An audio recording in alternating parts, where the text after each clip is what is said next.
और अब बात राष्ट्रद्रोहियों की, जिनपिंग की लेडी जासूस की, जिन्होंने यहां भारत में रहकर देश से जुड़ी अहम जानकारियां जिनपिंग तक, चीन तक पहुंचाने की जुर्रत की, साजिश की। अब उनके गैंग की हर कड़ी खोली जा रही है।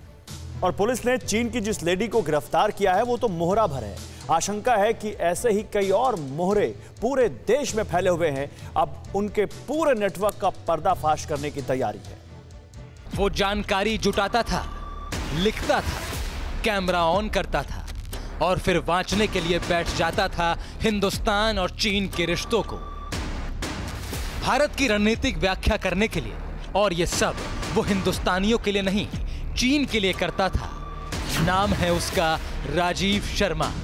आरोप है जासूसी का, और जासूसी करने का इल्जाम है उस ड्रैगन के लिए जिसके साथ हर रोज युद्ध की आशंकाएं आकार ले रही हैं सरहद पर।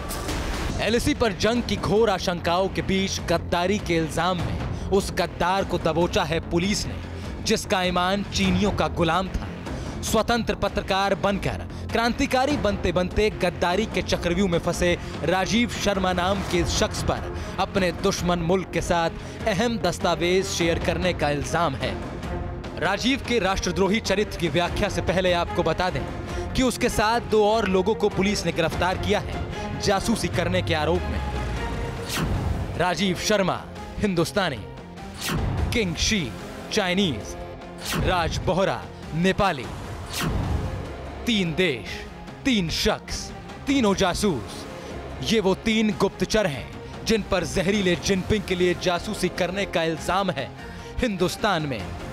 ये ड्रैगन के वे भेदिए हैं जो खाते हिंदुस्तान में थे, लेकिन नीयत टंगी थी लाल दीवार की खूंटी में। इसमें सबसे अहम था राजीव शर्मा, जिस पर बौद्धिकता और सरकार विरोधी पत्रकारीय क्रांति की बदौलत गद्दारी का इल्जाम है। पुलिस की माने तो राजीव शर्मा वर्ष 2016 से भारतीय सेना से जुड़ी जानकारियां चीनी एजेंसियों को उपलब्ध करा रहा था। पुलिस की माने तो 2016 में लिंक्डइन के जरिए चीनी खुफिया अधिकारी माइकल से राजीव शर्मा का संपर्क हुआ। माइकल ने उन्हें जॉब का ऑफर दिया और फिर उन्हें मिलने के लिए चीन बुलाया था। वहां पर राजीव शर्मा ने माइकल को अपने मकसद के बारे में बताया और मोटी रकम का लालच देकर जासूसी करने के लिए तैयार कर लिया। साल 2018 तक राजीव शर्मा माइकल के लिए काम करता था, लेकिन 2019 से राजीव शर्मा चीनी खुफिया एजेंसियों के अधिकारी जॉर्ज के लिए काम करने लगा। पत्रकार राजीव शर्मा ने 17 दिसंबर साल 2019 को अपना YouTube चैनल बनाया था। इस YouTube चैनल में 327 के आसपास वीडियोस हैं और तकरीबन 12,000 सब्सक्राइबर हैं। अगर इस YouTube चैनल की बात की जाए तो राजीव शर्मा के ज्यादातर वीडियोस भारत के अंतर्राष्ट्रीय संबंधों से जुड़े हुए हैं। राष्ट्रद्रोह केस में फंसे राजीव शर्मा पर आरोप है कि वो चीनी एजेंसियों को भारत और चीन की सीमा से जुड़ी जानकारियां उपलब्ध कराते रहे। राजीव शर्मा के लेख चीन के ग्लोबल टाइम्स में भी प्रकाशित होते थे। पुलिस की माने तो पिछले 1-1.25 साल के दौरान राजीव शर्मा के अकाउंट में 40 से 45 लाख रुपए से ज्यादा का पैसा आया। इनिशियल इंटरोगेशन में ये मालूम चला कि ये कुछ चाइनीज इंटेलिजेंस ऑफिसर्स के टच में है और यहाँ इंडिया से कुछ सेंसिटिव डिफेंस इंफॉर्मेशन चाइनीज जो इंटेलिजेंस ऑफिसर्स थे उनको पास ऑन कर रहे थे। सेल कंपनी के जरिए ही राजीव को अब तक चीन से 30 लाख रुपए से ज्यादा का पेमेंट आ चुका है।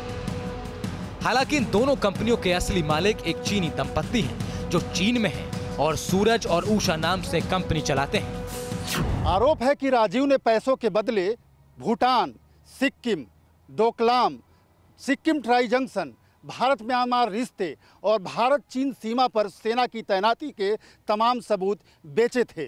साथ ही दलाई लामा के विषय में भी महत्वपूर्ण जानकारी दी गई थी। बताते हैं कि पीआईबी कार्डधारी ये स्वतंत्र पत्रकार डिफेंस रिपोर्टर से जानकारी इकट्ठा कर चीन को देता था। दिल्ली में एक ठीक ठाक से मीडिया सर्किल में मूवमेंट करते थे और मीडिया पर्सन थे, इनके पास पीआईबी कार्ड्स भी हैं, तो इनकी मिनिस्ट्री में एक्सेस थी। तो ये इनफॉर्मली तमाम लोगों से मिलते थे और उनसे जो इन्फॉर्मेशन कलेक्ट होती थी उसको ये पास ऑन करते थे। यह है पुलिस के शिकंजे में आई Chinese lady Qing Shi. Qing Shi दवा के होलसेलर से संपर्क में थी। हवाला के जरिए पैसे के लेन देन का इल्जाम है इस चाइनीज लेडी पर। किंगशी के ऑफिस से उसकी कंपनी के इन होलसेलर से कनेक्शन के दस्तावेज मिले हैं जिनसे पूछताछ की जानी है। इसके अलावा नेपाली नागरिक राज बोहरा से भी पूछताछ की जा रही है। जाहिर है कि पुलिस कड़ी दर कड़ी जोड़कर बाकी गद्दारों तक पहुंचने की कोशिश कर रही है। क्या आप पर भी बरपा है जालसाजी का कहर? सपने टूटे आपके, न घर के न घाट के।